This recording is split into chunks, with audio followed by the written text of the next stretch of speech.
Hi, my name is Molly Keene and I'm an educator at Muscoot Farm. Today you're joining us for National Farm Animal Day, where we're going to talk about the care for our animals here at the farm. So as you can see, I'm with our donkeys right now.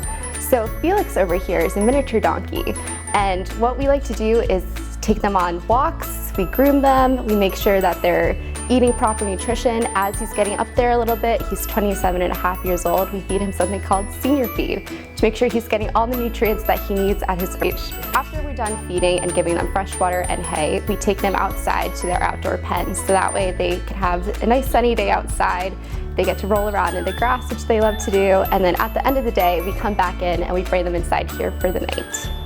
Aside from Felix over here on my left is Oscar. Both of these donkeys are actually the same breed of donkeys. However, you may notice that this one over here is a little bit shorter than this one over here. That's not a coincidence. This one over here is actually a miniature donkey.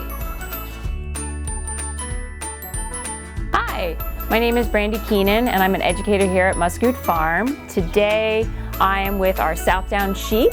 This sheep right here is Diva. She's actually one of our oldest sheep. She's 7 years old. Proper way to take care of sheep, that involves nutrition, so making sure that they have hay in the winter, good grazing fields in the summer, supplemental grain and minerals if they need them. You have to be very careful with minerals on a farm because sheep cannot have copper. It's something that's very toxic to them, so you always want to make sure that you're giving them a mineral that does not have copper in it. The other thing that's very important for taking care of sheep is their hoof care. You always want to make sure that their hooves are open and trimmed and not full of dirt or manure, which could cause hoof infections. In the spring, and we're going to be doing this very soon at Muscoot Farm, we shear our sheep.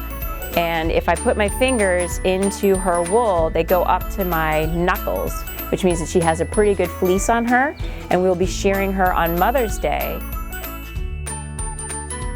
Right now I'm standing in front of our cattle pen, and every morning we make sure that everybody has enough hay that they're eating and water. As well, we have our new baby calf. Her name is Dakota and she's a Holstein cow. We want to make sure that every morning and afternoon we see her at least feeding off her mother so that she has enough antibodies and nutrients that she needs to grow big and healthy. We also make sure that in the PM, all of our cows get fed supplemental grain. That way they are bucket trained, and it also adds a little bit of a treat for their diet.